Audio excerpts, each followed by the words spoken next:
Outside the window, snow was falling heavily, and it was a world of ice and snow. However, the man was leisurely hiding in the RV, enjoying his winter days. In Freljord, where the temperature was -20+degrees, Arno was driving his self-made RV on the hard and cold icy road.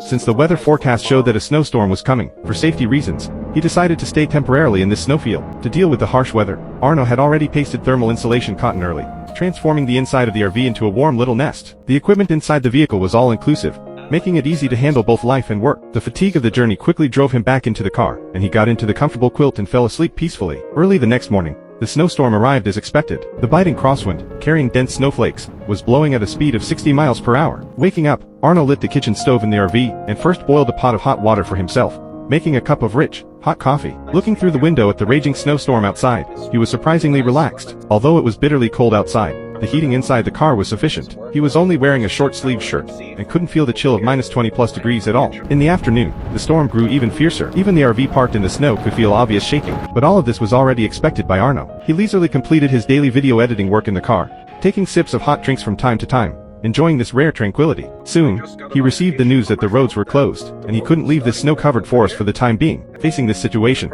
Arno wasn't flustered at all. Instead, he thought it was a great camping challenge. For him, such a storm was more of a sensory thrill, a kind of fun in the battle with nature. Having nothing to do, he got out of the car and took a stroll nearby. Unexpectedly, he found an emergency area. After confirming it was safe, he was relieved. As night fell, the storm became even more violent, making it almost impossible to see the scene in front. To record this extreme weather, he braved the severe cold and took pictures of himself in the RV in the snow. This is a real blizzard now.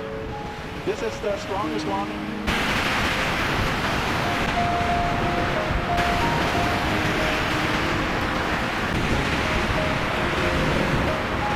By this time, the RV was already covered with ice and snow all around, and even the front windshield was frosted over. He quickly hid back in the car. After all, it wasn't suitable to stay outside for a long time in such weather. Back in the RV, Arno prepared a sumptuous dinner for himself. 2 delicious steak burgers, paired with French fries and a small drink, which was a classic American meal in the cold winter. Slices of tomato, pickles, and feta cheese sandwiched the pan-fried patties, paired with soft burger buns. Every bite satisfied him. While watching TV programs, he enjoyed the big meal alone in the car, completely forgetting that it was still extremely cold, -20+degrees outside. For safety reasons, he was still cautious enough to go out on patrol before going to bed, checking the RV and the surrounding environment. In just a few minutes, the cold wind, carrying ice and snow, lashed at him, freezing him so much that he had to quickly return to the car. Taking off his frosted coat, he got into the warm quilt, and fell asleep early with the sound of the TV on. Early the next morning, the sound of snowplows came from the distance, clearing a passageable road in this snowfield. This meant that Arno could get out of this snowstorm-ridden area ahead of schedule.